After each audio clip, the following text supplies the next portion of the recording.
Greetings, Lux lovers. Welcome back. Here we believe in intentional luxury and we're not afraid to invest in pieces that will work for us. So if that resonates with you, then please consider subscribing and stay a while. You read that thumbnail right. I'm going to Paris again. In an unexpected twist, I managed to eke out a few days to escape to the City of Lights in 2025, around my birthday. So Paris, here I come. And for those of you who are new here, last July, right before the Paris Olympics, I had an epic 3 days in the city where I came away with 3 mini Hermès bags. And speaking of which, my bag of the day today is my Cypress Mini Lindy, which I got in the Sèvres store. I'll put the playlist below, but basically I'm going to replicate that same exact itinerary. And before that trip in 2024, I hadn't been back to Paris in like 5 years, so basically I just went hog wild. But this time I'm going to test out new things and try new places.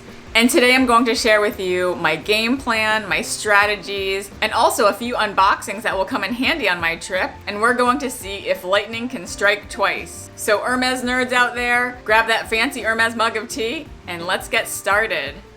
So the first unboxing I'll do is this, and it is from longtime friend of the channel, Jeulia Jewelry. They are currently running a Mother's Day sale, so you can use code BEAUTY15 for 15% off, and I'll share what I chose, which I think will be fun on the trip. So here's the first item, and I chose,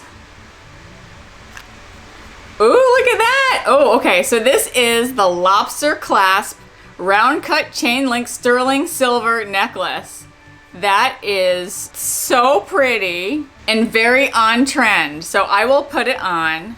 I chose this because I have been obsessed with the brand Foundry, and this is very much inspired by some of the items that they have on their website. As you can see, it is like a little lobster clasp that has pave crystals on it, and what's nice is this version has a lot of options in terms of sizing, so I'll just put this right on. That's super pretty. So just know this isn't a working lobster clasp, but if you had little adjustable rings, you could use this and put charms off of it. But that's super pretty, and this is what it looks like on my neck. If you follow me on Instagram, you'll see more of how I style this, but I really like this look that I saw online, but I wanted to test it out before investing in fine jewelry pieces, but sometimes it just scratches the itch. So that's a great choice. I love that. All right, and next is, ooh, look at that. This is called the Sun Moon Star Custom Photo Locket Necklace. That is so pretty, and hopefully you can see that it has like a sun and a moon. These are like symbols that I just absolutely love. But what's special about this is that this is the first time I actually did a customizable piece. As you see from the side, it's 3 panels, and they all kind of come apart to create this sunburst and moon, which is so cute. But on the inside of the panels, you can send them pictures. You know, from afar is my wedding picture with my husband, and in here are my 2 little cutie patootie kids. This is just so special because I can wear it on my neck, and it's like my family is with me. So I will definitely be bringing this to Paris with me. That is gorgeous. And what's nice is this hole is big enough so you can definitely put it on a different chain. But let's see what that looks like on. And I also picked this because it reminded me of another Foundry piece, but one, instead of moon and stars, it was more around archery. But it had that similar type of look and feel. So here's the final look. I have my lobster claw up top, and I have my sun and moon locket down here. So definitely use that discount. And I really like the quality of these personalized photo pieces. How cute is that? All right, now this next piece comes from Louis Vuitton. As I said in my previous video, when I went to the New York City flagship store on the Takashi Murakami Cherry Blossom launch, I went there and I wasn't able to get all the pieces that I wanted. But while I was there working with that really nice essay, I figured I would order a piece that was on my wish list. And so it came in the mail, and I'll open it up now.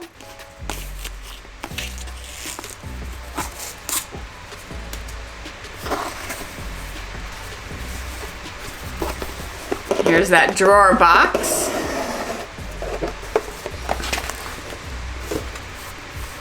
And I got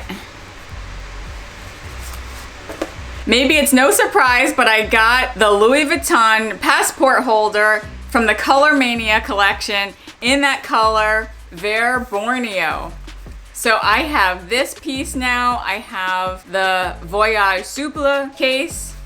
And look how beautiful that is. I love this green. Here is the product code. This is just so nice, and I don't actually have a nice passport holder for myself. It's just a beautiful SLG. It has some card slots. It has the stamping in the silver. I guess I could possibly get it heat stamped, but I didn't even think about it. And I did bring my passport so I can put it in, see what it's like. I guess you put the back into that one sleeve, but I like it. So at least this, you can like see the green from the outside. I am definitely going to bring this with me on my trip, and who knows, maybe I'll just even have it hot stamped in Paris. And if you're enjoying yourself so far, I'd love for you to consider subscribing. If you like extreme luxury product close-ups, thoughtful commentary, and luxury unboxings practically every other week, then you've come to the right place. All right, let's talk strategy. So on the topic of my itinerary and strategy, this time I'm basically going to keep the same length and days of my trip. Last time, I already mentioned, I went at the end of July, right before the Paris Olympics, but this time I'll be going in the springtime around early May. So I'll fly out of New York on a Sunday night, get there on a red eye Monday morning, and then pound that pavement straight to Hermès, and I'll leave again Wednesday night. So that really only gives me 3 days and 2 nights to be able to hit all the places that I want to get to. I think it'll be really interesting to see and experience the seasonal differences. Like this time I won't be in the summer heat. Also, the hotel I booked last time, the Westin Vendôme, which was fantastic, actually seems to be shut down for a few months. Maybe they're doing renovations, but I couldn't book that hotel, so I found a nearby one around the corner, so I'll still be in that Vendôme area. I think they're all part of the first arrondissement, which is nice. And now I have no expectations for a junior suite because I'm going to use points again, but a girl can dream. Also, as I said, I definitely want to try new places. I had so much fun on that other trip going to like the Ritz Hotel for high tea and Angelina for breakfast. But I feel like I'm going so close to that time that I don't need to replicate those experiences quite yet. And honestly, I feel like I can get that Cafe Angelina or La Durée experience really well in New York City. So it's not like something I've missed out on all these months. In my mind, I'm thinking I don't necessarily even need to go to Goyard again. There's nothing high on my wish list.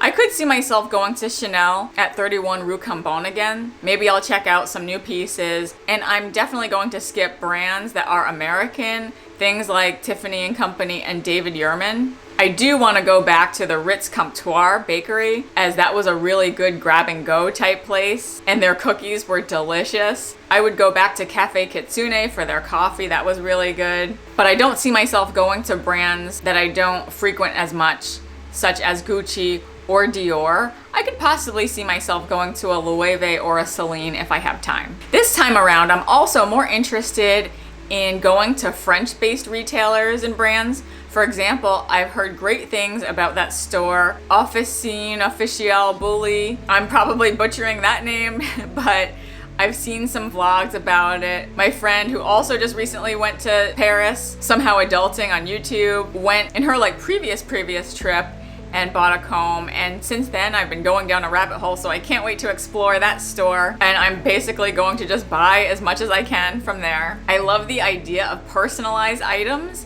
so I'll be doing a lot more of that this time around, probably items from Bully, and also maybe things like personalized shirts. And I'll also buy items for the Beauty Luxe Lover and my children. All right, let's talk Hermès strategy. So I think I'm wiser having just been in July. So now I know it is possible to get a walk-in leather appointment if the stars align. So I will keep that in mind. My sense is that the FSH store was totally a madhouse. However, it probably had the best stock. So I think I will shop in FSH to build up that pre-spend, but I would love to go to the other Hermès stores in Paris to actually try to get a walk-in, as they're probably less trafficked. I will still dress in a way that signals that I am a serious Hermès buyer, so I can't wait to plan what my outfits are going to be. And this time around, I definitely want to make it a point to actually walk around the stores more.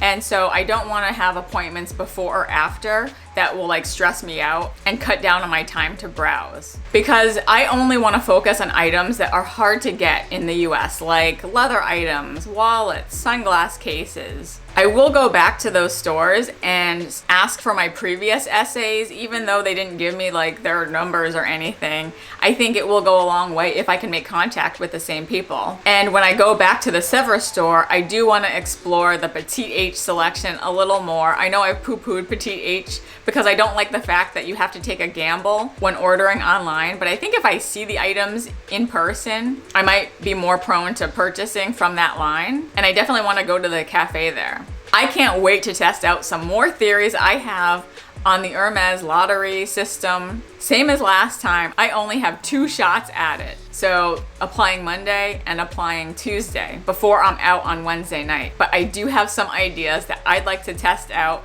And so we'll see what happens, say, if I indicate a particular store or not, and what happens if I have pre-spend on the books versus no pre-spend for about 6 or more months. Also, I got so many bags last time that I'm really hoping to stay strong and not buy just to buy. I really want to think about what new bags I would actually want, because who knows, I might just be going to Paris more often, so I have to slow my roll. And maybe most importantly, I'm actually going to be able to meet up with some friends who live in Paris. When I went in July, they were actually on vacation like every Parisian, so I wasn't able to meet up with them, but now I can have solid dinner plans with them one night, and I'm just so thrilled to be able to be dining with locals. They're gonna get a babysitter, and it's just gonna be a bunch of parents having a night out in Paris. How awesome is that going to be? So I just hope we have a good meal, great conversation, and a nice safe walk around Paris. In terms of the new places I'd like to try, I didn't go into Van Cleef and Arpels last time, so I think I'll give it a shot this time. I might actually go into a Louis Vuitton to see if they have any Murakami pieces in Paris. If not there, then where? I'm not sure if I'll have time to try the Galeries Lafayette or Samaritan, but I will see if I can add at least one of them in. And I might actually pass on going to the Louis Vuitton cafe because I've been going so much to the Louis Vuitton cafe in New York City, and I feel like they're probably comparable. Also, a big thing on my mind is the potential for tariffs to come into the US. So given the price increases, who knows what luxury is going to cost in the future. So really, I'm just basically girl mathing my way to spending a little more than I might normally. So that means I gotta stock up. I will do a pack with me video where I'll get more into my tips of what I learned from my last trip, what I packed versus what I wore, and also I'll get a little more specific about my wish list for that trip. So make sure you're subscribed so you don't miss that one. Thank you to those who stayed with me to the end. Let me know in the comments where you suggest I should go this time in Paris. I welcome you to follow me on Instagram if you'd like to see more of how I style these items in my trip to Paris and other luxury moments. If you've enjoyed this video, I invite you to go down the rabbit hole that is my Paris playlist, and I'll put that link here. Please like it if you liked it, and I'll see you in the next video. Bye!